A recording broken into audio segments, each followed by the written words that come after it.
دوسری بات وَلَا تَعُقَّنَّ وَالِدَيْكَ، معاذ دوسری وصیت یہ ہے کہ کبھی والدین کی نافرمانی نہ کر۔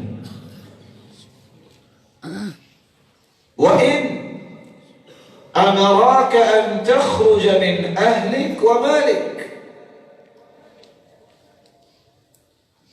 تیرا والد اور تیری والدہ تجھے کہہ دے کہ سارا مال یہاں رکھو، سب کچھ چھوڑو اور یہاں سے چلے جاؤ، تو نکل جاؤ، نافرمانی نہ کر۔ اللہ عز و جلال کی رحمت کے بعد، اللہ عز و جلال کے فضل کے بعد والدین ہی ہوتے ہیں جس کا انسان پہ سب سے بڑا احسان ہوتا ہے۔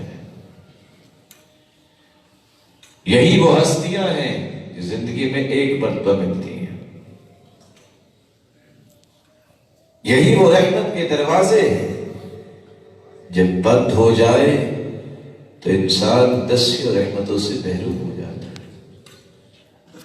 حسن بصری رحمت اللہ علیہ لوگوں کو سمجھانے والے، جب ان کی والدہ فوت ہوئی تو رونے لگے۔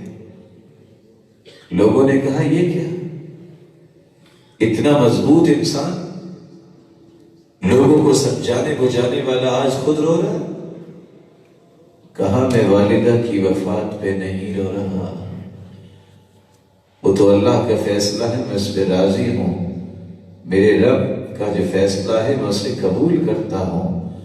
میں رو اس لیے رہا ہوں، ایک رحمت کا دروازہ دعا کی شکل میں کھلا تھا، آج وہ بھی بند ہو گیا ہے۔ وَلَا تَعُقَّنَّ وَالِدَيْكَ، معاذ دوسری وصیت یہ ہے کہ والدین کی نافرمانی نہ کرنا۔ وَإِنْ أَمَرَاكَ أَن تَخْرُجَ مِنْ أَهْلِكَ وَمَالِكَ، تمہیں کہہ دے کہ سب کچھ چھوڑ دو چلے جاؤ، وہ حق رکھتے ہیں۔